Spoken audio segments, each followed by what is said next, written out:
नमस्कार विद्यार्थी मित्रांनो, भास्कर अकॅडमीच्या भास्कर एज्युकेशन या यूट्यूब चॅनलमध्ये तुमचं सहर्ष स्वागत आहे।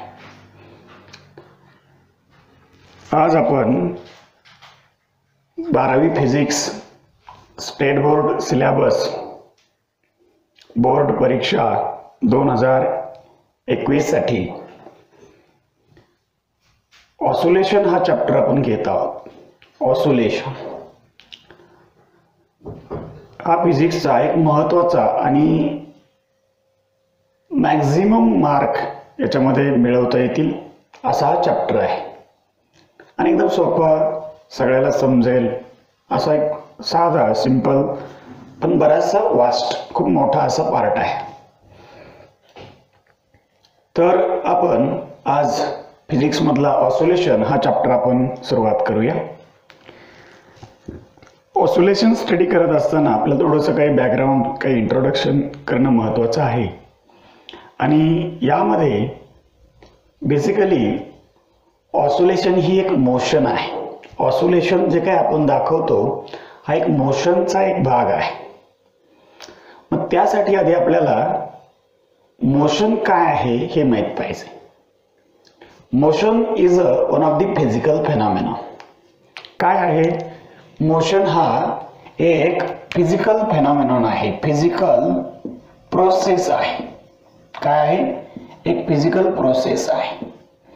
या प्रोसेस मध्ये काय होतं? when we applying some force, when we applying force, the body or some particle tends to move, बरोबर ना? Some body or particle tends to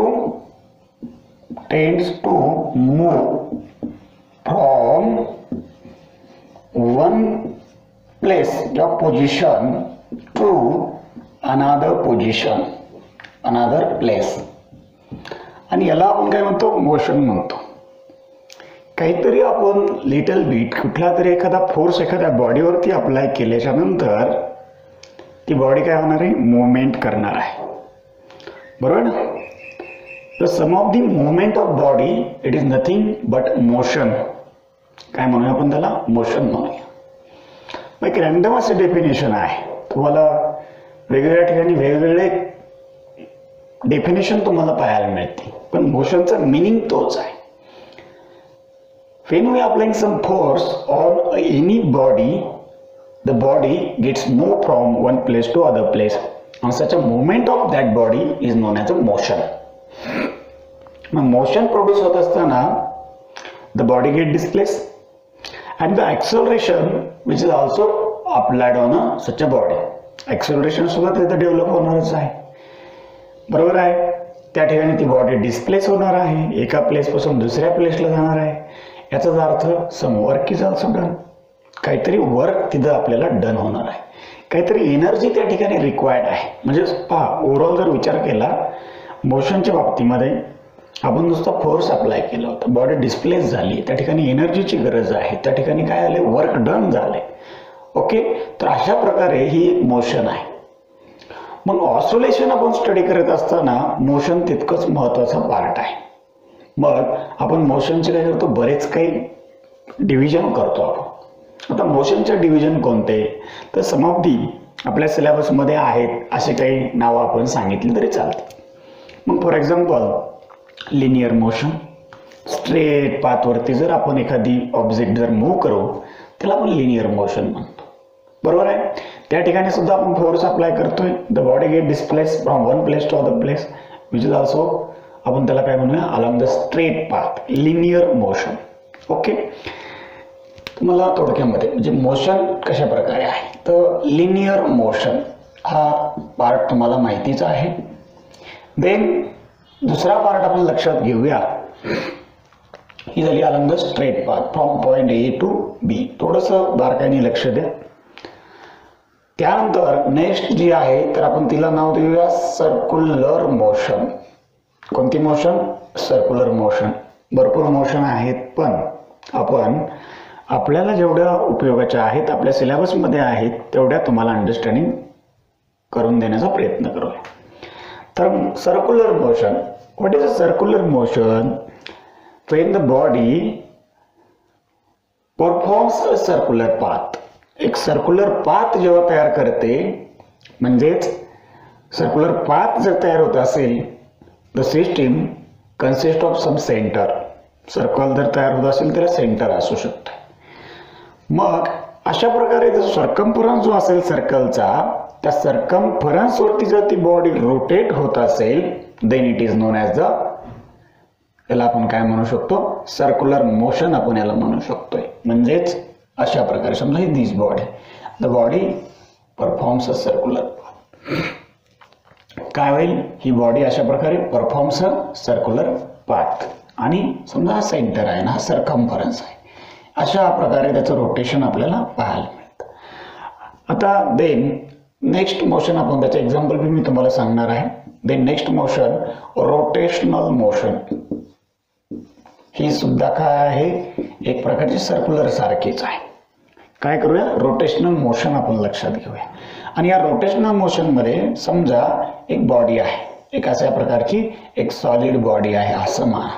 आणि ह्या बॉडीचा सपोज ॲक्सिस इथं आहे, त्या स्वतःच्या ॲक्सिस भोवती ती बॉडी रोटेट होत असेल अशा प्रकारे, तर तिला आपण काय म्हणूया? Rotational motion. मग काय रोटेशनल मोशन म्हणजे काय? When some body rotates around the axis of itself, known as a rotational motion. Okay. Then पुढे सम प्रोजेक्टाईल मोशन. काय? Projectile motion. आता ही कसली मोशन आहे? तर प्रोजेक्टाईल मोशन पहा. The motion understand when we studying the rocket. आपण जेव्हा लॉन्चिंग ऑफ रॉकेटचा स्टडी करूया त्यावेळेस ही मोशन आपल्याला चांगल्या प्रकारे समजून येते. किंवा when we stay on the some of the place on the earth and then we throw some stone or ball, the ball restores again on the earth after some displacement. म्हणजे पहा, आपण जर एखादा दगड किंवा बॉल काही जर आपण फेकला, समजा आपण या प्लेसला इथे उभा आहोत आणि इथून आपण काय केलं? थ्रो केला. तर इथून असा थ्रो केल्याच्या नंतर तो काय होईल? अशा प्रकारचा पाथ तयार करतो. आणि ही मोशन जी आहे, such motion is known as a projectile motion. काय म्हणतो आपण त्याला? प्रोजेक्टाईल मोशन म्हणतो. पहा, एक्झाम्पल जर सांगायचं झालं, समजा स्ट्रेट पाथ, एखादी कार आहे, मुव्हिंग आहे, वन प्लेस पासून स्ट्रेट पाथने दुसऱ्या प्लेसला जात असेल तर त्याला लिनियर मोशनचं एक्झाम्पल. सर्क्युलर मोशनचं example, when the earth rotates around the sun. किंवा the nucleus, in a nucleus the electrons revolves around the in a atom the electron revolves around the nucleus, असा आपण विचार करू शकतो. देन रोटेशनल मोशन म्हणजे काय? When the earth rotates around the itself. किंवा the motion of fan. फॅनचं तुम्ही observation करा, तर फॅनची मोशन जी आहे ती रोटेशनल मोशन असते, लक्षात घ्या. देन प्रोजेक्टाईल मोशन आता सांगितलं मी, की समजा जी काय रॉकेटची लॉन्चिंगच्या वेळेस जी मोशन असते त्यावेळेस ते प्रोजेक्ट करत असताना काय होऊ शकतो? समजा तो जर फेल्युअर जर झाला तर अशा प्रकारचा पाथ तो तयार करतो, बरोबर ना. आणि तो पाथ काय होऊ शकतो? तो मोशन जे आहे त्याला आपण प्रोजेक्टाईल मोशन असं बोलतो. तर हे झालं समजा थोडक्यात तुमच्या मोशनचा पार्ट. आपण मोशन कधी शिकलो होतो काय हे थोडंसं तुम्हाला रिमाइंड करण्यासाठी मी हे तुम्हाला सांगून दिलं.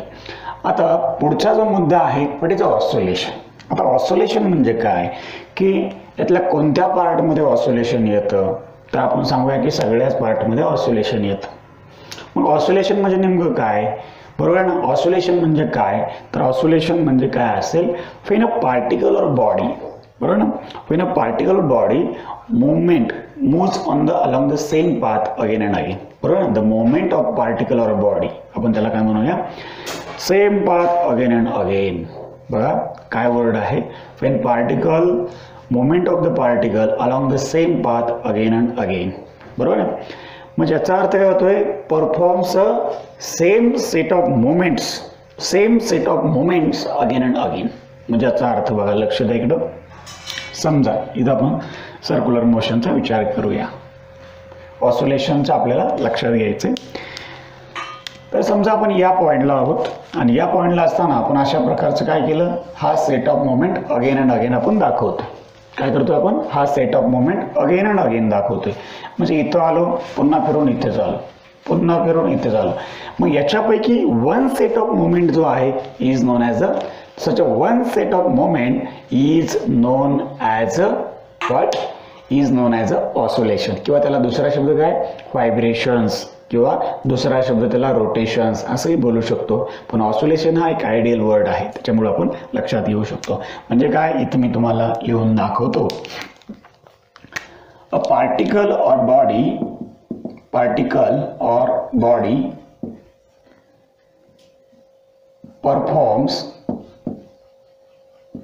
performs same set of movement again and again. Such a one set of movement known as oscillation किंवा व्हायब्रेशन.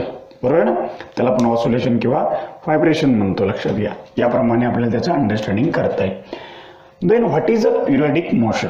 बघा, तुम्ही म्हणता की इकडे पिरियडिक मोशनमध्ये तुम्ही टाईप नाही सांगितलं मोशनचा. पिरियडिसिटी ऑर द पिरियडिक जो काय कन्सेप्ट आहे is the property of motion. बरोबर, टाईपमध्ये त्याला आपल्याला घ्यायची गरज नाही आहे. तो कन्सेप्ट असा आहे की पिरियडिक मोशन या सगळ्या मोशनसाठी सुद्धा लागू पडू शकते. मग पिरियडिसिटी काय, it is the property of motion, एक कॅरेक्टरिस्टिक्स आहे. पिरियडिसिटी काय अंडरस्टँड करून देतो. पिरियडिक मोशन ही अशी एक प्रोसेस आहे, पुढे लक्ष द्या सगळ्यांनी. तर पिरियडिक मोशन असा एक कन्सेप्ट आहे की याच्यामध्ये हा एक प्रोसेस आहे. In a motion such a process, periodic motion is a such a process in which काय होतं बघा, in which particles of body covers equal म्हणजे इक्वल इंटरवल ऑफ टाइम्स. बरं, the particle performs equal interval of time. मग पार्टिकलची जी motion आहे म्हणजे motion the motion is it is the process or the phenomena in which body covers किंवा performs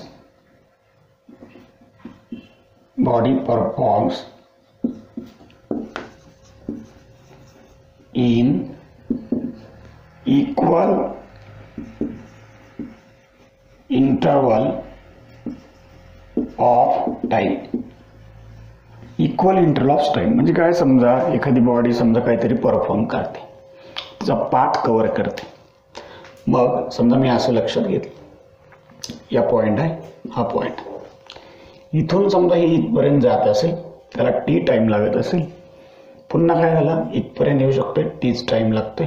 किंवा असा विचार करूया, इथून इथे गेला, पुन्हा इथे आला, टी टाइम लागला. पुन्हा इथून इथे आला, पुन्हा इथे गेला, टीच टाइम लागला. याचा अर्थ असा होतोय, जी काही प्रोसेस आहे मुवमेंटची, त्या मुवमेंटच्या प्रोसेसमध्ये काय होतंय लक्षात घ्या, the body performs in equal interval of times, again and again होत असेल. बरोबर ना, म्हणून आपण त्याला काय म्हणतो, पिरियडिसिटी म्हणतो. पिरियड म्हणजे काय, रिपीट होणे.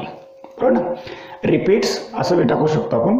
Body performation of body repeats in equal interval of time. काय करू शकतो आपण याला, repeats in equal interval of time. Body अशा प्रकारे जर त्याचं परफॉर्मेशन जे आहे, त्याचं ऑसोलेशन जे आहे, त्याचं व्हायब्रेशन जे आहे, ते जर पुन्हा पुन्हा जर रिपीट करत असेल in same time period, equal interval of time periods, याचा अर्थ असेल ती पिरियडिक मोशन. काय असेल, पिरियडिक. मग फॉर एक्झाम्पल तुमची लक्षात घ्या, एखाद्या बॉडीची ऑसिलेटरी मोशन, तेच ते सांगते, same set of movement again and again.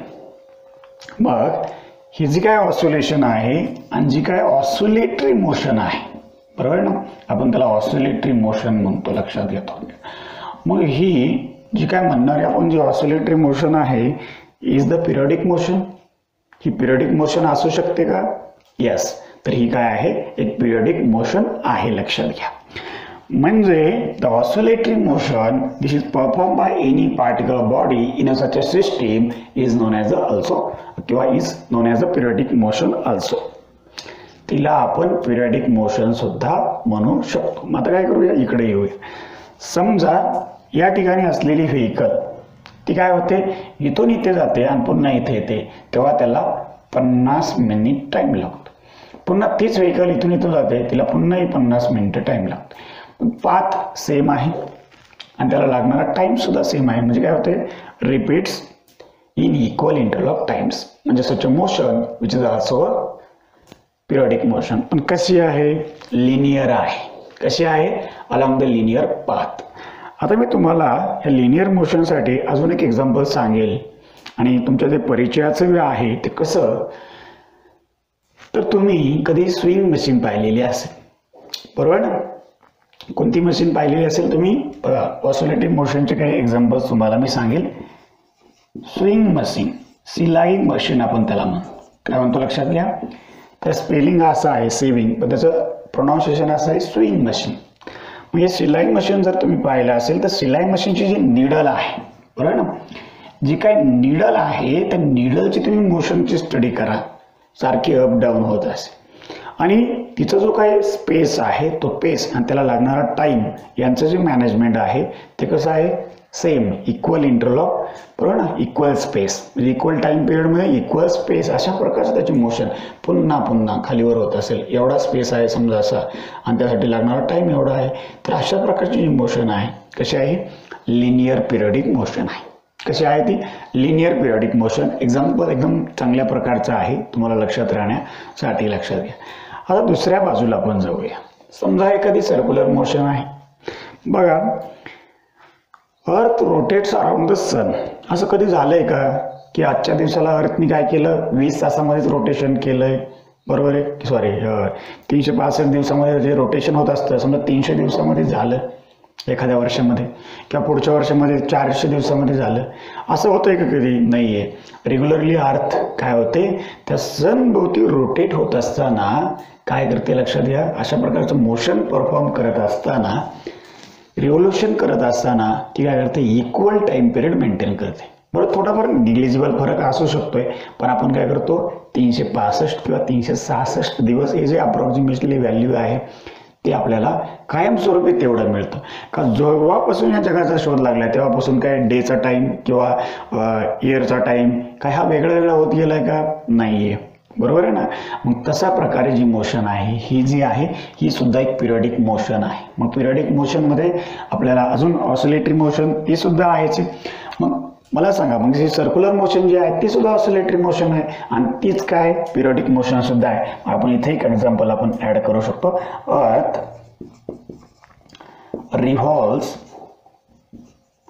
Around the sun, revolves around the sun. सूर्याभोवती अशा प्रकारे जर अर्थ रोटेट होत असेल तर ती मोशन सुद्धा कशी आहे, ऑसिलेटरीच आहे आणि ती सुद्धा कशी आहे, पिरियडिकच आहे. लक्षात घ्या. कधी कधी आपण याला पुढचा एक पॉइंट आहे त्याला आपण डब्ल्यू पिरियडिक सुद्धा म्हणू शकतो. कसं, तर डब्ल्यू पिरियडिक म्हणजे काय, इक्वल टाइममध्ये इक्वल स्पेस. बघा, तुम्ही विचार करा, जो काही सर्कम्फरन्स असेल त्या रोटेशनचा 365 दिवसामध्ये तेवढाच कव्हर करणार ना, का दुसऱ्या कधी 365 दिवसामध्ये जास्त होईल, नाही. तर काय होईल लक्षात घ्या, प्रत्येक 365 डेज मध्ये इक्वल सर्कम्फरन्स म्हणजे स्पेस तो कव्हर करतो. लक्षात घ्या. अशा प्रकारचं नेचर आपल्याला पाहिलं. आता रोटेशनचा विचार करा. Is the rotational motion is the oscillatory of the periodic, दोन्ही बी. म्हणजे ऑसिलेटरीची पिरियडिक आहे. पिरियडिक काय तुम्हाला पहिलं सांगितलं, periodicity of the periodic motion is the property of motion. मग त्याप्रमाणे आपल्याला सांगता येईल की रोटेशनल मोशन सुद्धा कशी आहे, एक ऑसिलेटरी मोशनच आहे. कशी आहे, एक ऑसिलेटरी मोशन आहे. मग त्याचं सुद्धा एक्झाम्पल आपल्याला इथं ऍड करता येईल. लक्षात घ्या. मग आपण इथं पुन्हा ते एक्झाम्पल लिहूया. कोणतं सांगा आता मला. अर्थ रिव्हॉल्व्स किंवा rotates around itself. Earth rotates around itself. स्वतःभोवतीच काय होत असेल, अर्थ रोटेट होत असेल. त्याचा ऍक्सिस आहे, बरोबर ना. आपल्याला माहिती आहे की अर्थचा जो ऍक्सिस आहे कसा आहे, पोलर ऍक्सिस आहे. साऊथ टू नॉर्थ एक्झॅक्टली नाही आहे, पण थोडासा काहीतरी इन्क्लिनेशन त्याच्यामध्ये आहे, थोडंसं लॅटिट्यूड आहे त्या ॲक्सिसमध्ये. आपण ते ग्रॅव्हिटेशनमध्ये शिकलोच आहोत ना, काय हरकत नाही, समजा ते आपल्याला माहितीच आहे. पण त्या ॲक्सिस भोवती काय होते, अर्थ रोटेट होते आणि त्यासाठी समजा तिला किती तास लागतात, अप्रॉक्सिमेटली 24 तास लागतात, थोडेफार कमी आहे. कधी एखाद्या दिवशी समजा ते 24पेक्षा थोडे जास्त जातात आणि एखाद्या दिवशी 24पेक्षा थोडे कमी, पण त्याची ॲव्हरेज जी आहे ती किती मानलेली आपण 24 आवर्स. मग एक रोटेशन होत असताना सेमच ना, आपण विचार करा, आपण प्रत्येक दिवस हा 24 तासाचं मानतो आणि त्याचं रोटेशन जे आहे तेवढ्या स्पेस ते कव्हर करत आहे. म्हणजे याचा अर्थ ही सुद्धा कशी आहे, एक ऑसिलेटरी आणि पिरियडिक मोशन आहे. Same set of moment performs again and again आणि such one set is known as one oscillation. Okay, मग या प्रकारे आपल्याला ही सुद्धा मोशन अंडरस्टँड करता येऊ शकते. ओके, प्रोजेक्टाईलचा जर विचार केला, प्रोजेक्टाईलमध्ये जर आपण समजा एखादा स्टोन जर थ्रो केला आणि असंच आपण विचार जर केला की पुन्हा त्याच पाथवरती तितक्याच जो काय फोर्स आहे आणि तितकंच टाइम जर लागत असेल, ती सुद्धा काय होऊ शकते, अशा प्रकारची पिरियडिक और ऑसिलेटरी मोशन होऊ शकते. आता पहा, तुम्हाला एक मी पॉईंट सांगितलं होता, या पिरियडिक मोशनमध्ये डब्ली पिरियडिक काय फेनॉमेनॉन आहे, बरोबर ना. सगळ्यात महत्त्वाचा मुद्दा, what is a doubly periodic phenomenon, ते तुम्हाला मी थोडक्यात अंडरस्टँड करतो. आता पहा, डब्ली पिरियडिक फेनॉमेनॉन म्हणजे काय, तर ज्या वेळेस आपण पिरियडिक मोशन किंवा ऑसिलेटरी मोशन परफॉर्म करत असेल एखादा ऑब्जेक्ट किंवा बॉडी, तर त्यावेळेस काय होतं, तर जो पार्टिकल किंवा बॉडी आहे, सच अ पार्टिकल और body covers equal distance in equal time known as the doubly periodic. म्हणजे याचा अर्थ काय होतो आपण, the motion oscillatory, the motion of the body or the particle in equal time and equal space. म्हणजे याचा अर्थ डब्ली, दोन्हींचंही, periodic in space and periodic in time. मग समजा डब्ली पिरियडिक मोशन काय सांगायचं आपल्याला, डब्ली पिरियडिक मोशन. समजा आपण सर्क्युलर मोशन अर्थ लक्षात घेऊया. अर्थ आहे, या ठिकाणी सन आहे, या सनच्या भोवती अर्थ रोटेट होते. आपण काय करूया, याला 365 डेज म्हणजे तिचे रोटेशन होते. मग इथून समजा आपण अर्थची रेडियस समजा आर, समजा ही काहीतरी आर आपण मानली, ही रेडियस जी आहे ती दोन्हीच्या मधली. मग या प्रकारचं जे डिस्टन्स आहे आर, याचा सरकमफरन्स आपण 2πr जर कव्हर केला इथून या पॉईंट पासून या पॉईंट, किती टाइम लागला, तर 365 डेज. किती स्पेस कव्हर केला, रिस्पेक्टिव्ह स्पेस एवढाच. आता पुन्हा आपण दुसऱ्या वर्षाचा, आता 1 वर्ष झालं जवळपास म्हणायचं याला, 365 डेज म्हणजे. पुढे विचार करा, पुन्हा इथून स्टार्ट केलं, पुन्हा मी काय केलं, त्यांनी 365 डेजच लागले. किती लागले, 365 डेज. आणि सेम डिस्टन्स काय केलं, त्याने कव्हर केलं. किती डिस्टन्स कव्हर केलं, तर 2πrच. ओके, मग अशा प्रकारे आपल्याला एक असं दिसतं. अजून तुम्ही पुन्हा प्रोसेस जर केली तर T2 = 365 डेज आणि तुमचं डिस्टन्स किती मिळालं, तर सेम 2πr. सांगण्याचा असा मुद्दा लक्षात घ्या, what is a doubly periodic. मग इथं तुम्हाला असं दिसतंय, पिरियडिक इन टाइम आहेच, टाइम सगळ्यांचा सारखाच आहे. दुसऱ्या बाजूला काय आहे, पिरियडिक इन स्पेस आहे.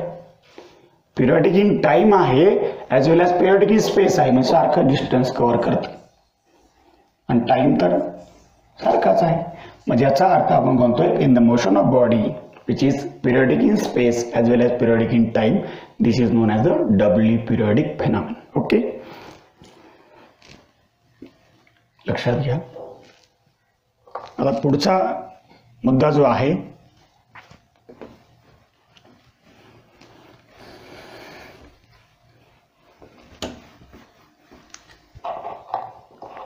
पुढचा पॉइंट आहे सिंपल हार्मोनिक मोशन. कोणता आहे आता, सिंपल हार्मोनिक मोशन. ओके, आता हेडिंग टाका, सिंपल हार्मोनिक मोशन. या पार्टचा आपला सगळ्यात, या चॅप्टरचा सगळ्यात सुरुवातीचा आणि महत्त्वाचा पॉईंट म्हणजे सिंपल हार्मोनिक मोशन. आता ही ऑलरेडी असा प्रकार आहे की simple harmonic motion is a periodic and oscillatory motion. म्हणजे पिरियडिक आहे म्हणजे ऑसिलेटरी आहेच, बरोबर आहे. Is a periodic and oscillatory motion, पण थोडीशी वेगळी मोशन आहे.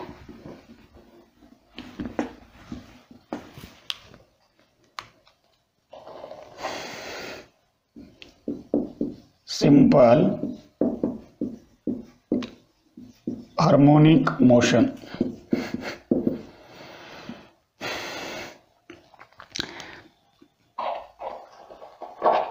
दुसऱ्या बाजूला जर आपण विचार जर केला तर हार्मोनिकचं मिनिंगच ऑसोलेशन होतं.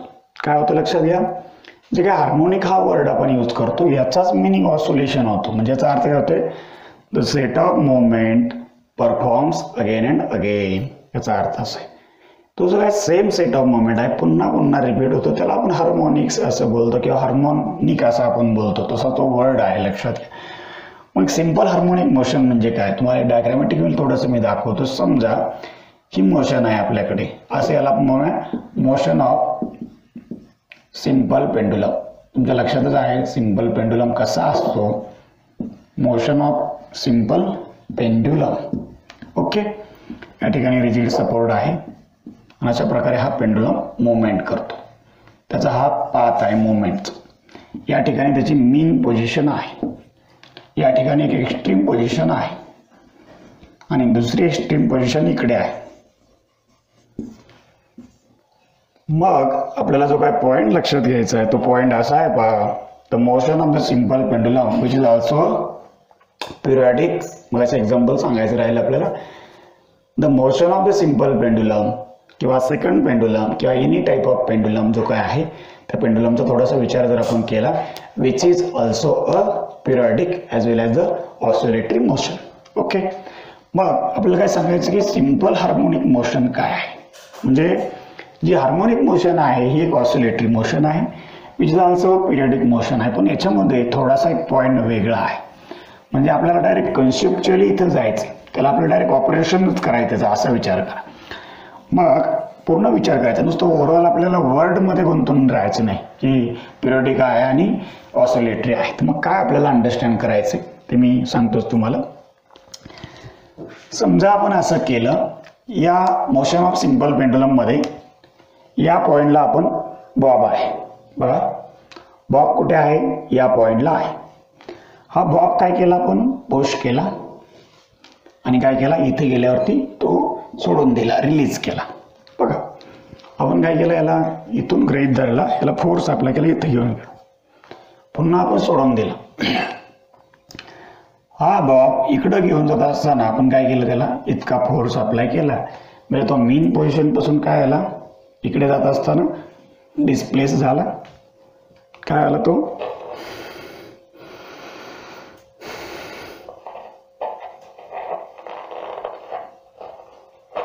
काय आला लक्षात घ्या, तो झाला displace.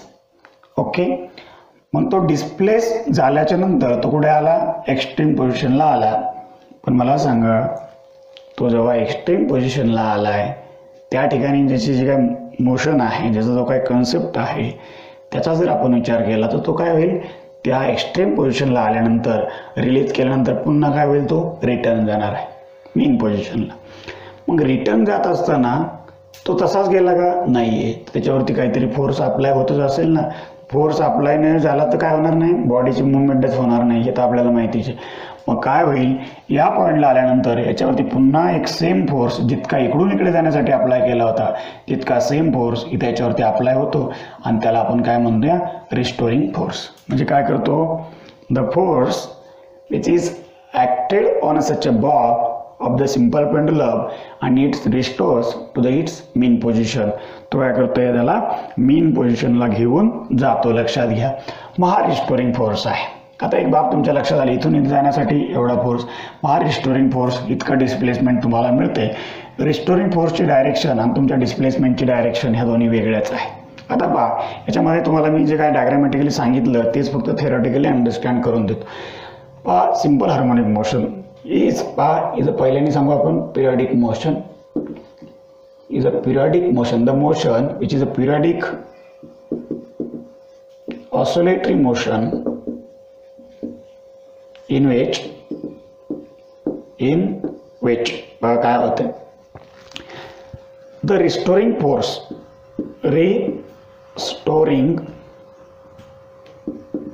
Force as well as the acceleration, respective acceleration.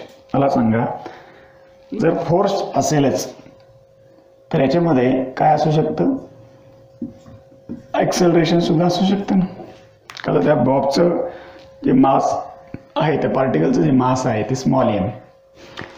मग स्मॉल एम हे मास असेल तर या फोर्समध्ये काय ॲक्सेलरेशन आहे. मग दोन्हींचाही आपण विचार करणार.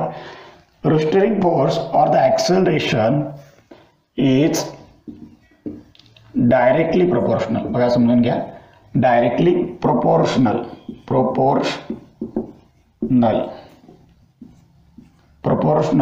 To the displacement of particle or body from its mean position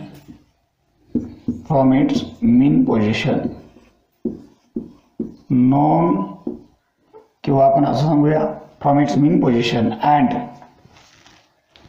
restoring force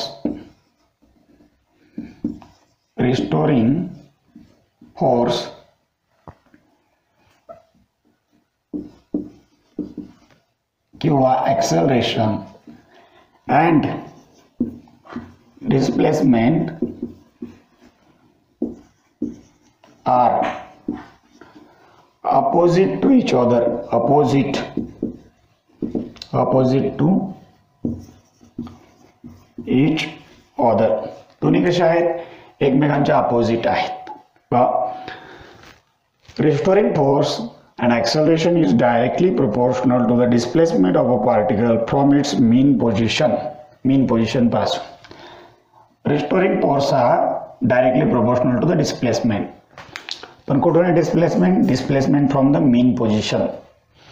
and दुसरी महत्वाची बाब, रिस्टोरिंग फोर्स किंवा ॲक्सेलरेशन आणि डिस्प्लेसमेंट कशा आहेत, are opposite to each other. Such a motion, असं जर प्रकार एखाद्या मुवमेंटमध्ये किंवा फेनॉमेनॉनमध्ये जर घडत असेल तर या मोशनला काय म्हणायचं, इज नोन ॲज SHM. आणि ही such a motion along the straight path असेल त्याला काय म्हणायचं, लिनियर मोशन. बघा लिनियर SHM आपण त्याला म्हणूया. कसं असेल तर समजा motion of the needle of the swing machine. Motion of the needle of the swing machine is the linear SHM and the motion of the earth revolves around the sun is an angular SHM. दोन प्रकार पडतात, बरोबर की नाही. Angular SHM आपण त्याला म्हणूया, लक्षात घ्या. किंवा the motion along the same path, ही अशा प्रकारची मोशन जी आहे which is also a linear motion, असं बी आपण त्या ठिकाणी अंडरस्टँड करू शकतो. तर हा जो काय पॉइंट आहे, या पॉइंटचा जर आपण विचार केला तर हा झाला आपला SHM. त्याच्यामध्ये लिनियर SHM आणि त्याच्यामध्ये अँग्युलर SHM हा बी पार्ट आपल्याला लक्षात घेता येतो. आता पुढचा तुम्हाला SHM काय आहे हे समजलं असेलच. आता पुढचा महत्त्वाचा मुद्दा म्हणजेच या ऑसिलेशन चॅप्टरचा सगळ्यात बिल्डिंग ब्लॉक आहे असं म्हणलं तरी चालेल. म्हणजे त्याच्याशिवाय चॅप्टर्स आपला पुढे जाऊ शकत नाही. तर का, आता सगळा पार्ट इथून पुढचा या कन्सेप्टवरती तुमच्या ही जी काय डेफिनेशन मी तुम्हाला लिहून दिली या डेफिनेशनवरती आणि त्यावरती डिपेंड आहे. आणि सगळी प्रोसेस मग त्याच्या भोवतीच पूर्ण चॅप्टर संपेपर्यंत सगळं ऑसिलेटरी मोशनच्या पिरियडिक मोशनच्या बाबतीमध्येच आपल्याला स्टडी करायचे. आता चला हेडिंग टाका, पुढच्या पॉईंटचं आपल्याला काय शिकायचं ते हे रब करून टाकतो मी. ही फिगरची सुद्धा आपल्याला गरज आहे तशी ठेवतो मी. पुढचा पॉइंट आहे तो म्हणजे डिफरन्शियल इक्वेशन ऑफ SHM. आपल्याला डिफरन्शियल इक्वेशन काढायचं. ती म्हणून की काय सर कुठं निघाले मॅथकडं. आता तर हे मॅथमॅटिक्स नाही आहे. तर तुम्हाला पहिलेच मी सांगितलं होतं फिजिक्स सुद्धा काय थोडंसं मॅथमॅटिक्स आहेच. आणि तुम्हाला मॅथ जर चांगलं येत नसेल किंवा मॅथ फिजिक्सचा अभ्यास तुम्ही मॅथसारखा जोपर्यंत करत नाही तुम्हाला तोपर्यंत फिजिक्स सोपं वाटणार नाही. Differential equation of SHM.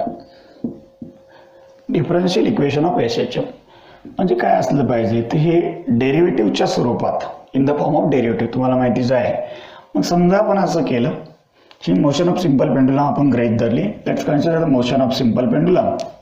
In such a motion the particle start from mean position and cover some displacement x. बरोबर आहे. According to the definition of SHM the restoring force which is, लक्षात घ्या, the the particle having some mass m असं मी म्हणू शकतो आपण. तो particle आहे, त्याला मास m आहे, त्याची व्हेलॉसिटी v आहे, त्याचं ॲक्सेलरेशन a आहे, सगळं आपल्याला सांगता येईल. त्याचं डिस्प्लेसमेंट x आहे, त्याला लागणारा टाइम t आहे. बघा मी काय काय सांगितलं ते लक्षात घ्या, नोट डाऊन करा थोडंसं. बघा समजा the particle performs a displacement, त्याचा डिस्प्लेसमेंट आहे x from mean position, from mean position. Mean position पासूनचं हे डिस्प्लेसमेंट आहे, हे आपल्याला लक्षात घेता येईल. त्यानंतर महत्त्वाचा मुद्दा पुढचा,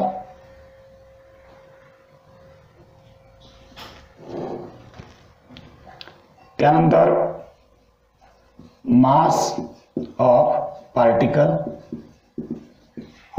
स्मॉल m, त्यानंतर वेलॉसिटी किंवा speed is a v, acceleration is a a, restoring force is f. हा आहे लक्षात घ्या. आणि द टाइम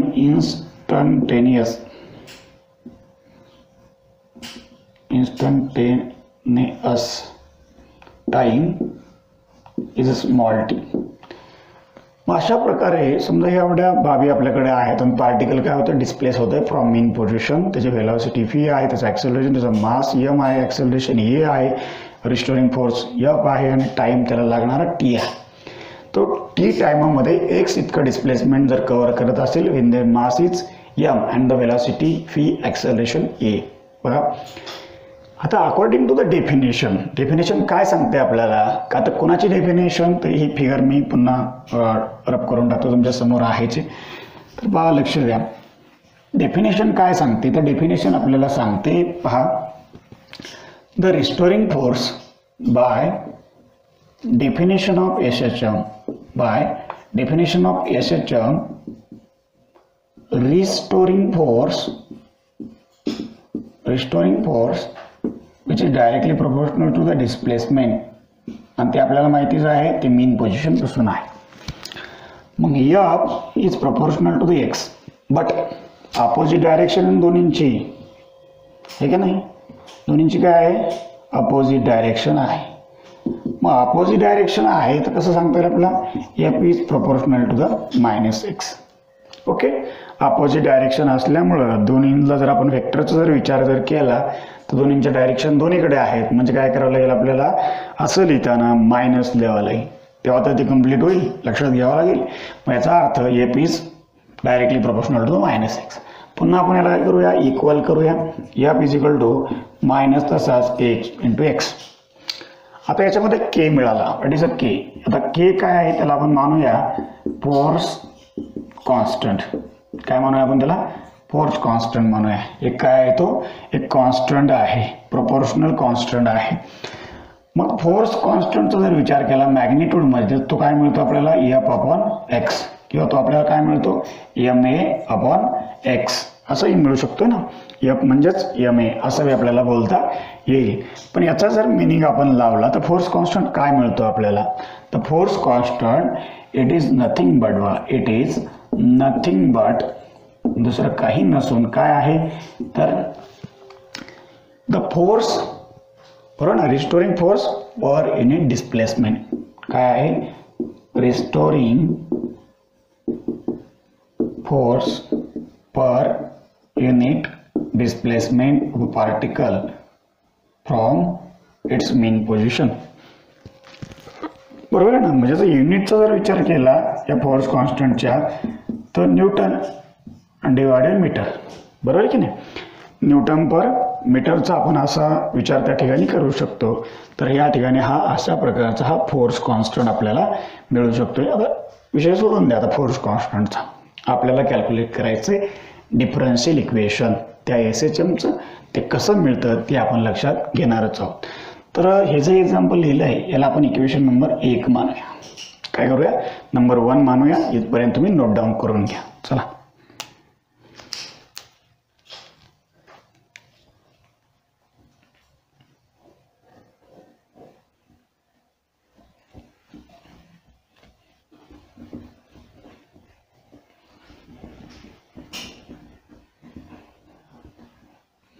ठीक आहे.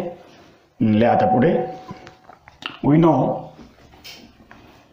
फोर्स इज इक्वल टू किंवा F is equal to M A. We know force is equal to M into A, but A is equal to dv upon dt. हे आपल्याला माहितीच आहे. The acceleration, it is nothing but rate of velocity, rate of change of velocity, and velocity it is nothing but rate of change of displacement. But अजून पुढे जाऊया. Therefore a is equal to d square x upon dt square. मग a ची value आपण इथं put करूया. आपलं displacement x with respect to time t. Okay.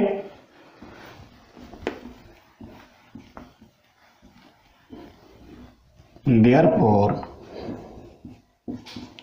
f is equal to m into d square x upon dt square. Okay.